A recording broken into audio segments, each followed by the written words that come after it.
What is up, fragrance family out there on YouTube? Thanks for joining me here on my channel again, Stephen Sturgill.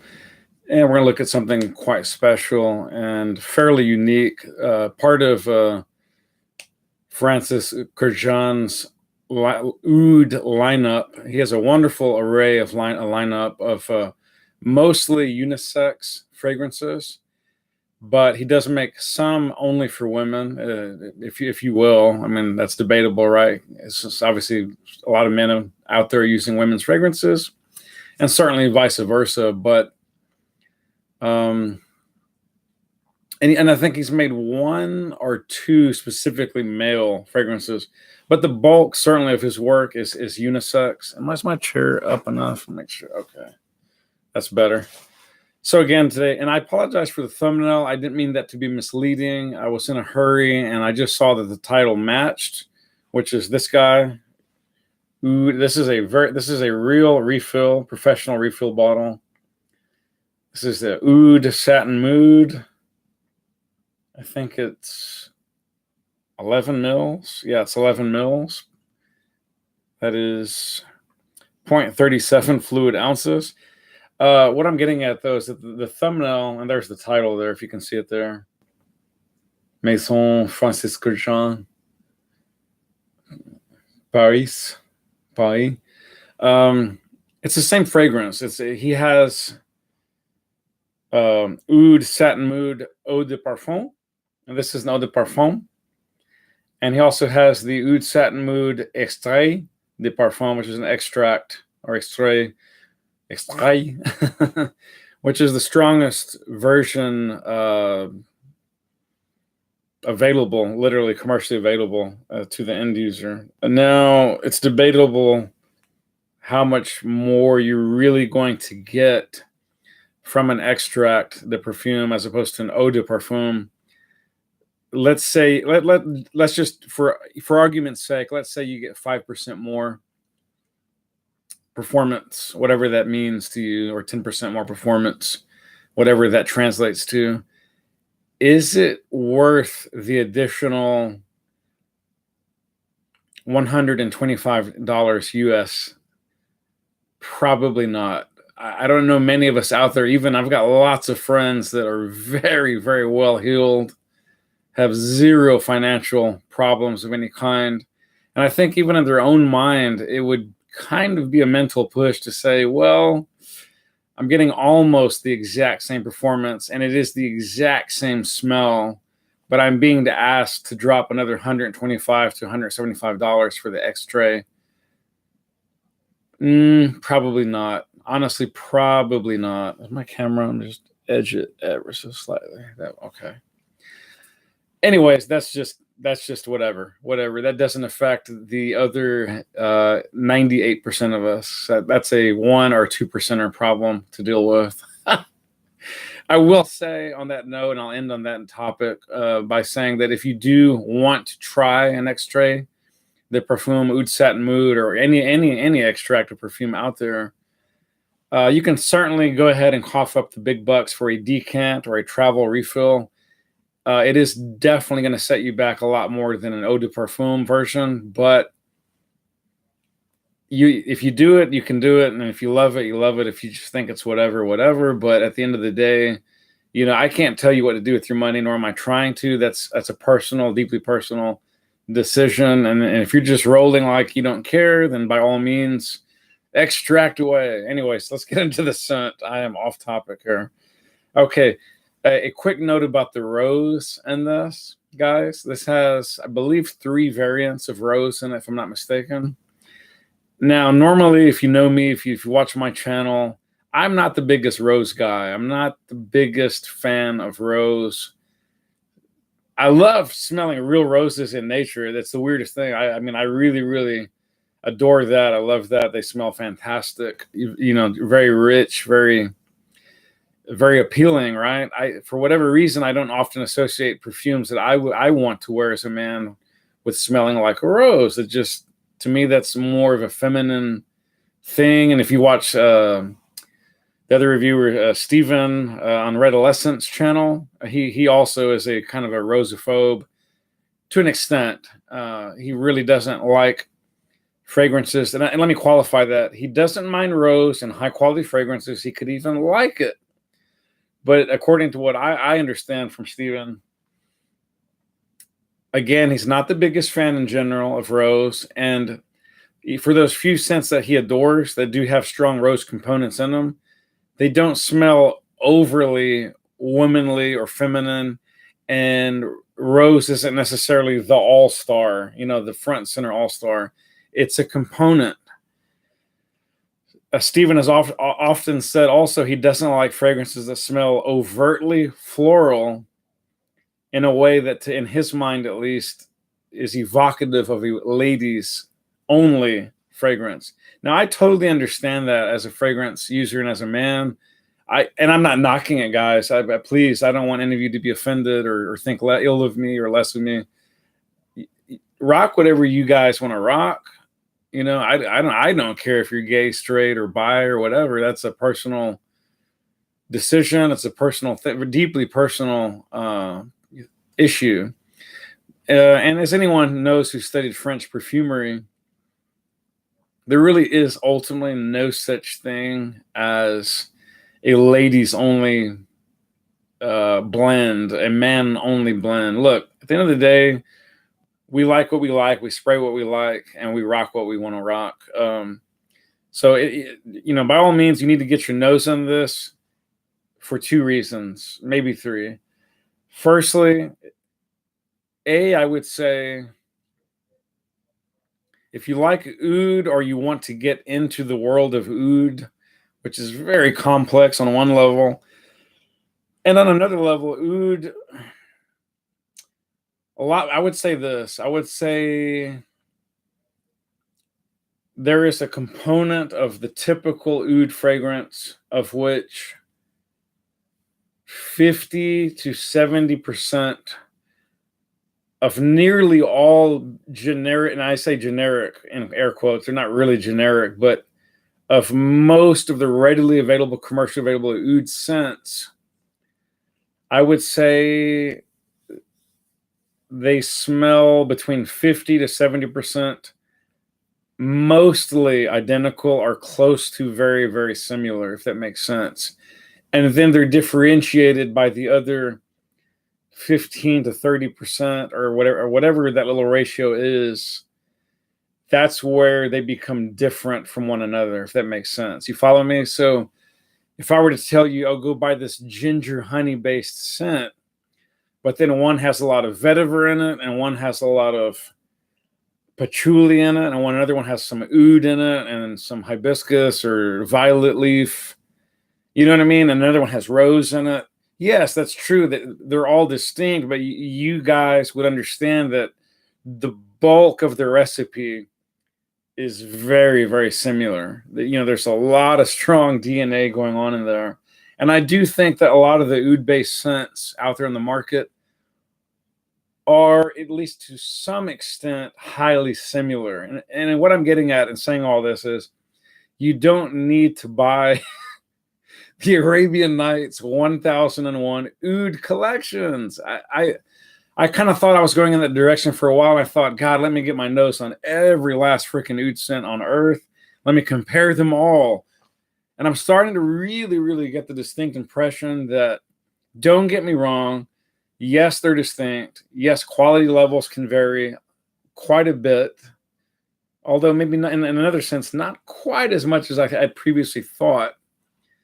And it really also depends on your oud speed, your oud level, your taste in oud. How much oud do you want to smell like? Because, guys, there's like raw oud, and then there's smoky agar oud, and then there's very, very light, refined ouds, almost like white musk type ouds, which barely have anything to do with that hearty, animalic, funky, almost slightly fecal note that some really, really powerhouse, pungent, raw oud scents from the Middle East can actually hit you with. And that could be due to a variety of less filtering, more organics, more solids, just recipe strength. They could just dial it up a few notches. They have a lot of more oil, content in them typically. Could also be due to things like dirtier vetiver, or just, and I don't mean literally dirtier like with dirt, but just that dirtier smell. Could have a lot more animalics of leather. A lot of ouds have leather blends in them. At the end of the day, guys, what I'm saying is this. On the one hand, it's on the much lighter oud side aspect of all the ouds out there. What I would compare it to in that sense is, do I have my bottle out or not? I think it's over. Well, where did I put that? Well, okay, I've got a bottle similar to this. I don't know where it is at the time. I didn't have it ready. But if any of you have tried the St. Dupont, or St. Dupont, not this guy. This is the Royal Amber. But if you've tried the oud, right, it's very creamy and rich and very refined. And likewise, I don't have the correct bottle, but I have. Yes, I do. I take that back. This is Atkinson's His Majesty the Oud. Oh, hi, Harry. Good to see you joining me. Harry Iglesias just joined in along with Cherry Beetle. Can I suggest 3 oud fragrances that rank in the non-niche category? I will be glad to do that, Harry. Just give me a couple minutes to wrap up this review, and I'll be glad to do a little R&D, and we can talk about some ouds that are in the non-niche category. I will be more than happy to make that suggestion. Just bear with me for just a few more short minutes, and then we'll get to that. But what I'm saying, this Atkinson's, and as you probably know, I own both Atkinson's oud fragrances. I don't own the woman's. There's another one. Hello, MS. Good to see you. Bitet, I think Bitcoin, Ethereum. Anyways, as you well know, for any of you guys who are out there who have tried or own Atkinson's, this is extremely creamy, rich, but it's also soft, and it's dialed back enough to where it's not really oud like on steroids. It's soft, refined oud. Thank you, Harry. Yeah, it won't be that much longer. So what I'm saying is, this is a perfect recipe, the Atkinson's, for people out there, guys out there that, or even women who want to try oud, but don't necessarily want to smell like a character in the 1001 Arabian Nights. And I'm not at all saying I'm not saying that to be catty or offensive. I love a lot of Middle Eastern smell, sights, and sounds. I have no problem with them. But a lot of us out there, especially in the Western Hemisphere, don't necessarily want to smell too much like a native end user. And I say that with the utmost respect. We want some of the coloring, some of the fragrance, some of the smells, but we want them dialed back and refined into a more Western sensibility, if you like, more of a European Westernized taste.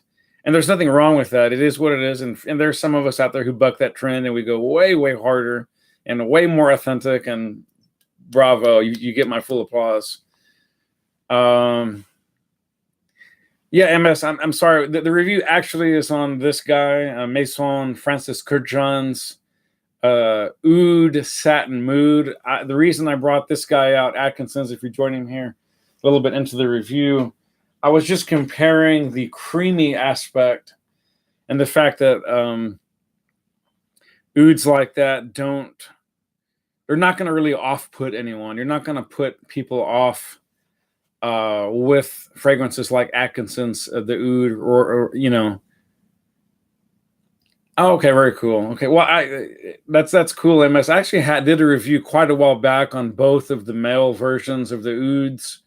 And you can I highly recommend you guys check those reviews out if you want to hear me talk very, very at length about those fragrances. They are wonderful, and I really urge you guys to check those out.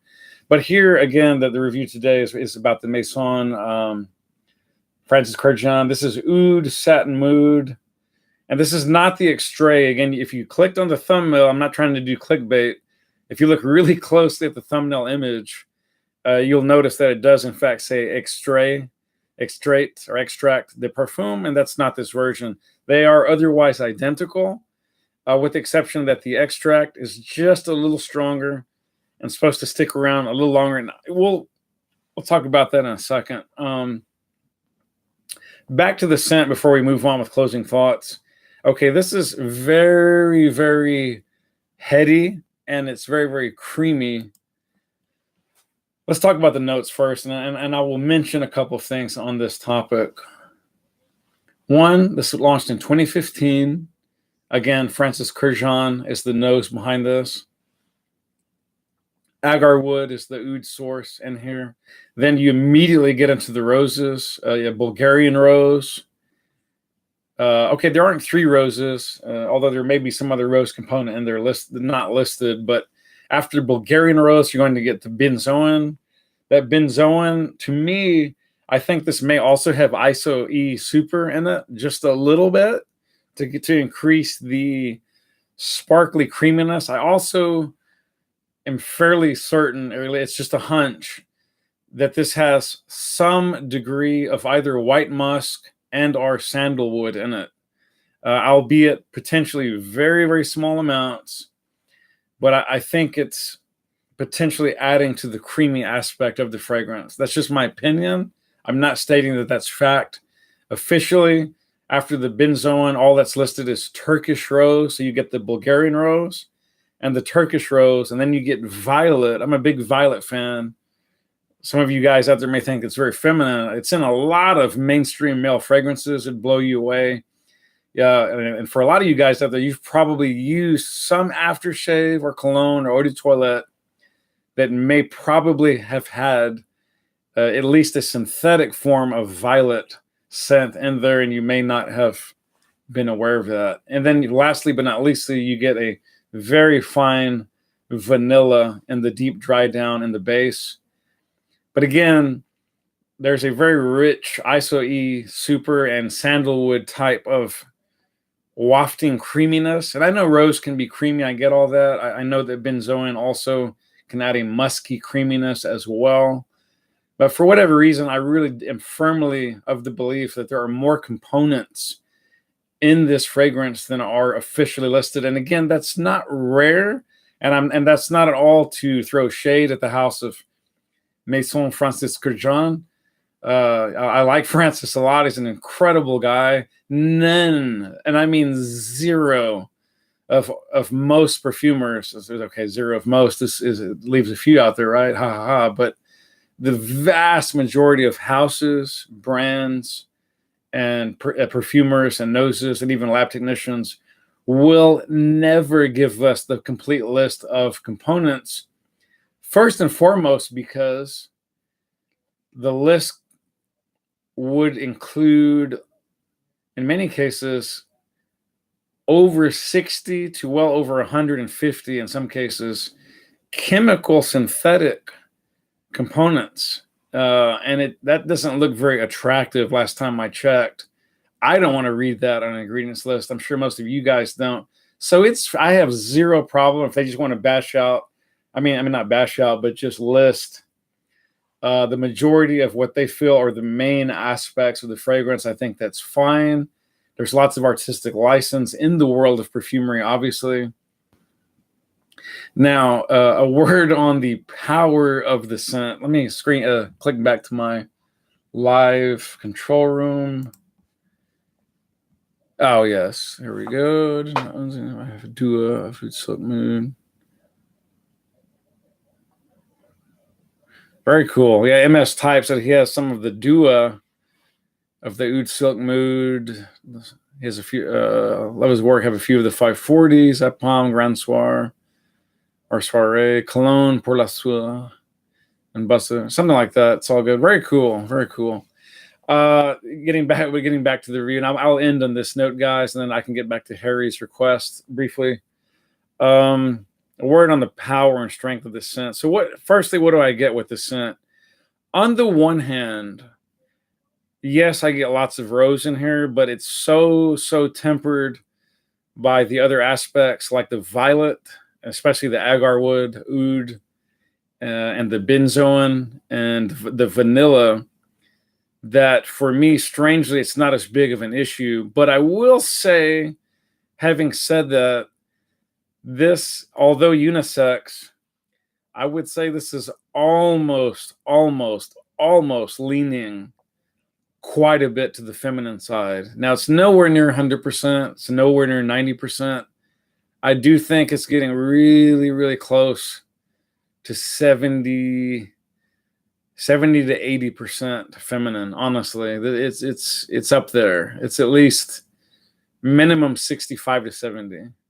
But having said that, it's masculine just enough to get away with and not feel weirded out or whatever. A word on the strength of this perfume, guys. There's a lot of perfumes that are developed and sold by the designer houses, right? By the design houses. I won't name them. We all know who they are. They're all the mainstream designers. A lot of their perfumes, as we all know, as end users, as lovers of fine fragrances, they don't really have the appropriate strength of a perfume. They just don't. You spray it on, and anywhere from 2 to 4 hours later, if it's not all but gone, it's so muted and sitting on the skin that you really almost can't smell it. I mean, you can smell it if you go like that, right? That to me is highway robbery. They should truly be ashamed of themselves. If you're going to release an Eau de Parfum and do it right, it should last a gross minimum of, and let me say this very bluntly and clearly, it should have 6 to 8 hours of active projection. Not like, oh, you got sweaty and I caught a whiff. Wow. At the 8th hour, I can still smell it because you're sweaty and I smell you down the hall. No. Active projection.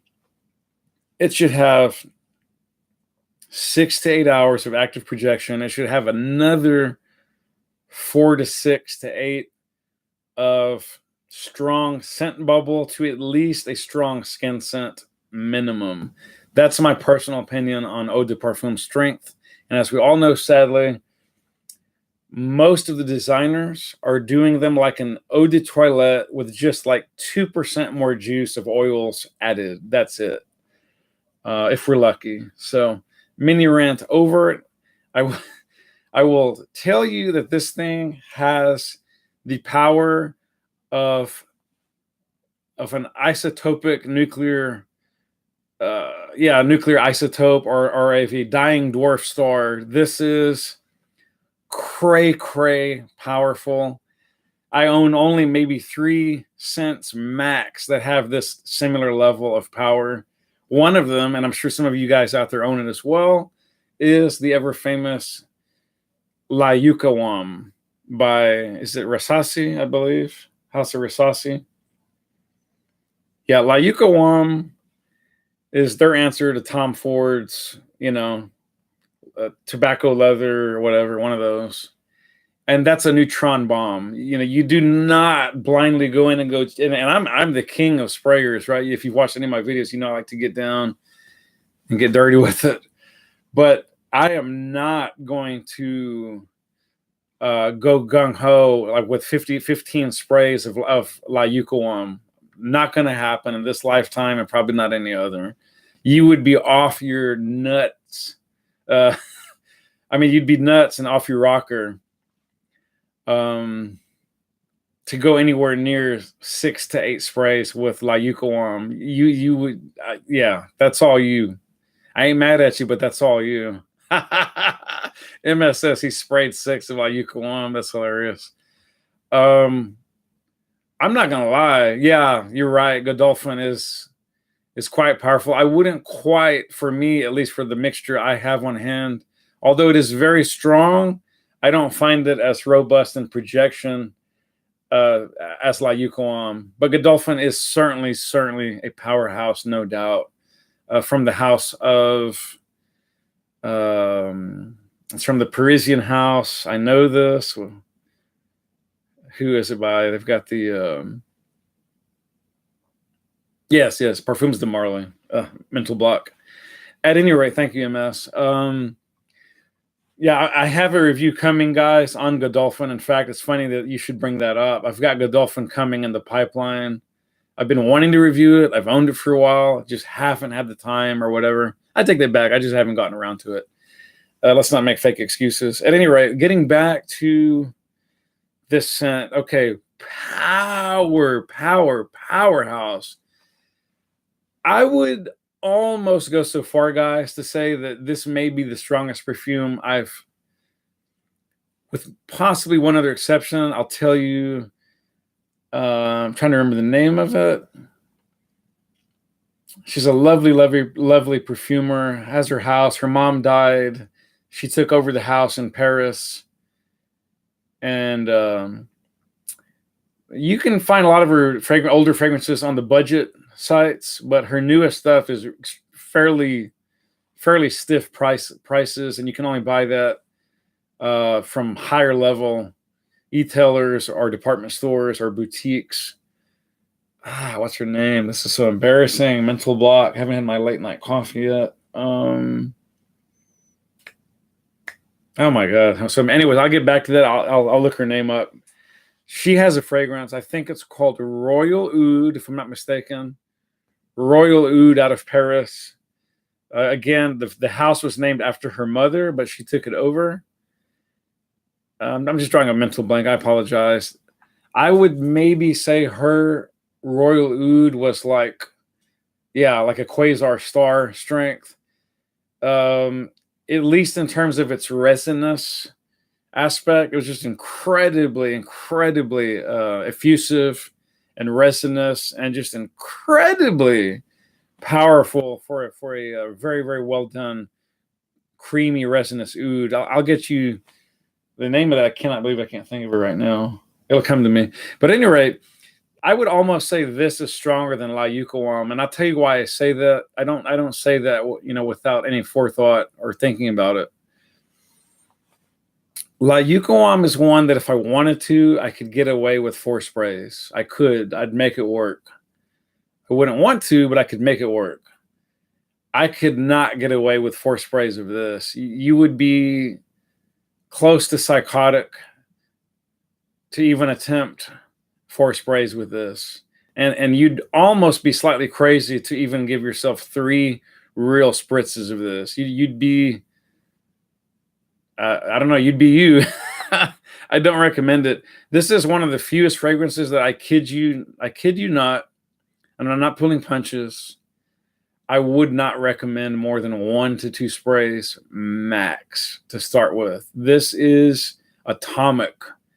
You have no idea how strong this is. If you've not used it before, it's cray psychotically strong. 1 spray to the chest or 1 spray to the back of the neck, you're good to go. 2 outer limit,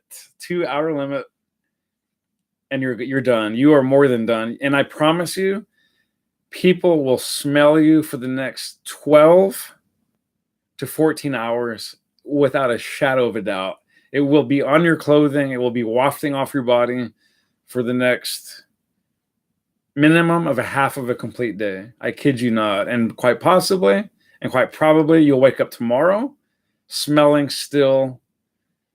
No, MS, I've tried Calumet Black. This is beyond Calumet Black. Calumet, I find for me, yes, it's very powerful, no doubt, right? But at least in my skin, after the 6th hour, I hate to say it, Calumet Black dials back so far back on my skin that it's still there. I know people can smell it if they get right up on me, but I can't smell it anymore.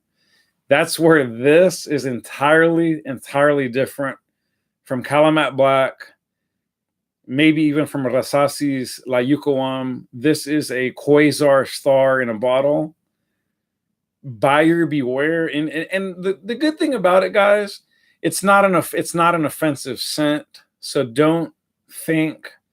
And on the one hand, if you overspray, you'll be that little old lady in the, that comes to the department store, and she's announcing her presence 10 to 20 feet out in front of her. It's not that the smell is bad. It's just that we didn't ask we weren't invited to the party. We didn't get tickets. We didn't really want to sit ringside with no warning, right? To smell all that. It might be a fine fragrance, but it's not something that we want to be just pounded with, right? In that sense, this isn't going to really offend anybody, but you don't want to be the little old lady in the department store, right? You don't want to just be gassing people out, even though it's a fine fragrance, right?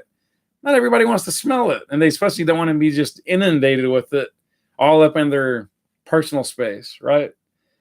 That's all I'm saying. So it's not that the fragrance has any scary or dangerous aspect to it, because there are a lot of fragrances out there that are very, very risque, very, very weird, off the beaten path, or just, if not weird, extremely polarizing, right? Just extremely animalic or polarizing, off-putting, if you will.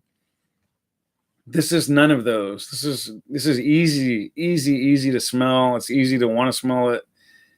People will love the smell in general. It's not the most macho of fragrances. I'm going to also end finally with that note. This is not the most macho of fragrances that I own, but at the same time, it's manly just enough to get away with and not feel weird.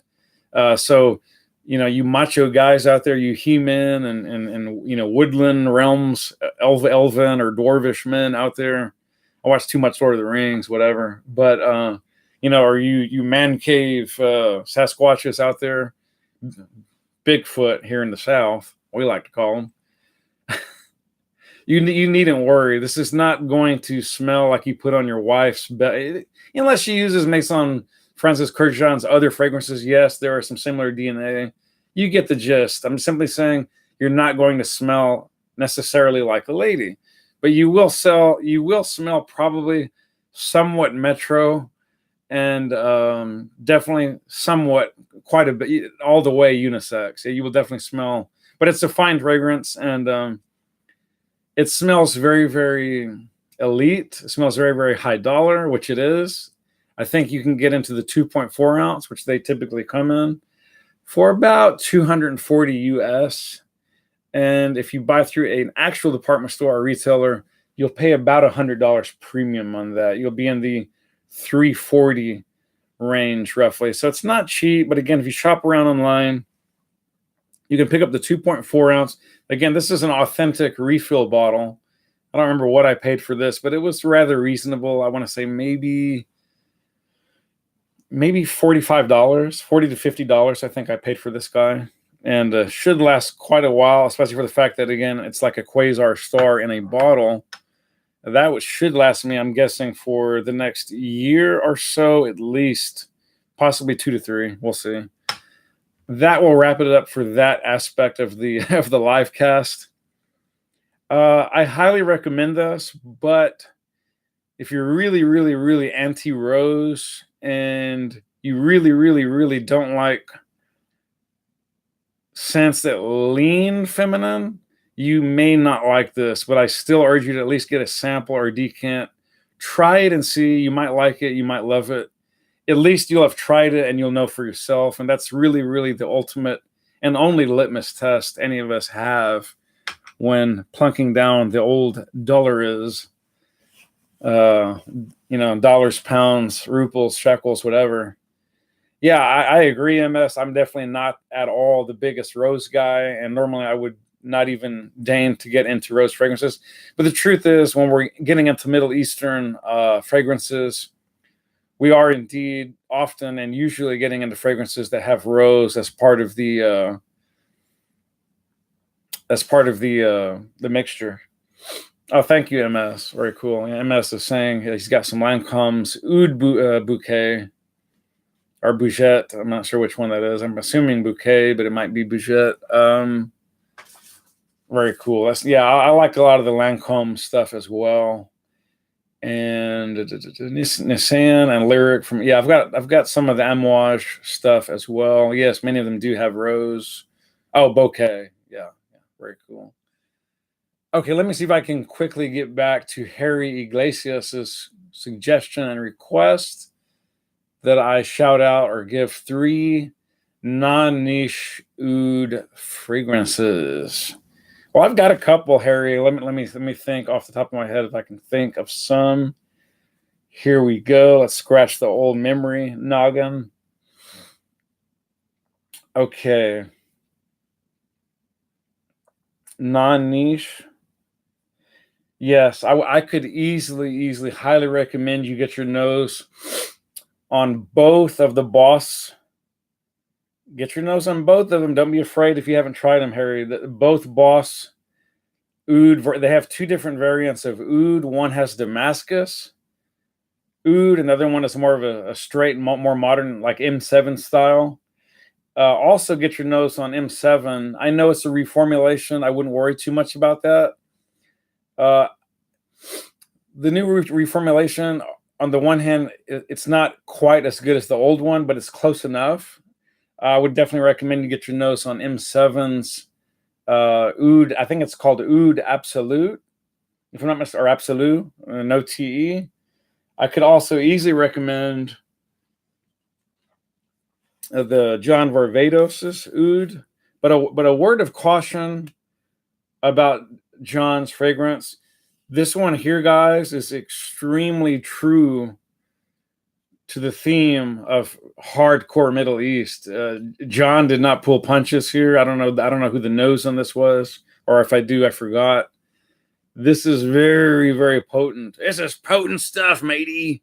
I don't know why I'm going pirate all of a sudden, but this is really, really. Yeah, MS. I understand. I'm not a big John Varvatos guy at all. I do not own most of his lineup, but this one is so good in terms of pure Middle Eastern oud. Just dial back a couple of notches for the West, but it's very, very leaning hardcore Middle East. Very, very pure. It's smoky. It's pungent. It's spicy. Really quite phenomenal stuff. I'm trying to remember. I've got a couple of others. I'm trying to think of who those are. Oh, before I forget, last but not least, please, if you haven't, get your nose on Ungaro. No, this is not the oud. This is the Ungaro 3.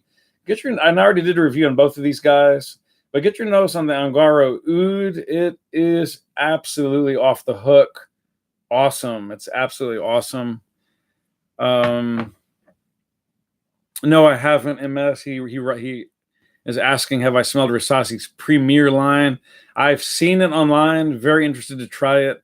Just haven't had the time yet to get around to that. But that's something I can definitely put on my to-do list. Let's see, what else can we look at for a second? I know I'm forgetting a couple. Oh, also, please check my old review out on Vince Camuto's smoked oud. I don't have his regular oud, because I heard that wasn't all that special. Now, I haven't tried it, like I said, but most of the reviews that I respect, from reviewers that I respect, rather, online, were very, very unfavorable, for the most part, to the Vince Camuto's regular oud. But the smoked rose oud, or smoked oud, it's really, really worth checking out. It's very, very unique. Very, very different. And if you don't want to just check my review out, I also highly recommend you check out,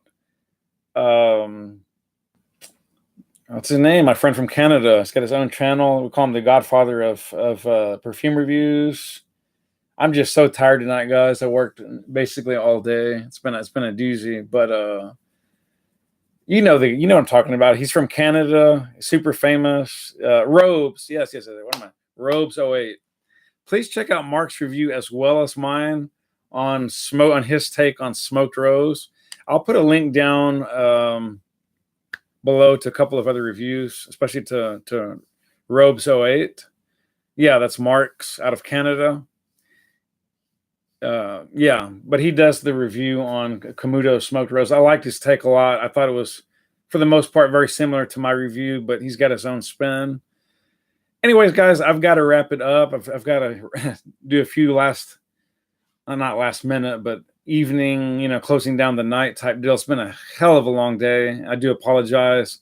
Thank you so much for joining me here for a fantastic live. I've gone way over my normal time limit. Apologies to all, but you guys sleep tight. And if you're on the other side of the pond, have a fantastic day. Spray often, spray well, live life on your terms, guys, not someone else's. It's too short. Thank you so much, and I will catch you next time, hopefully with some other interesting fragrances. Love you guys. Peace out.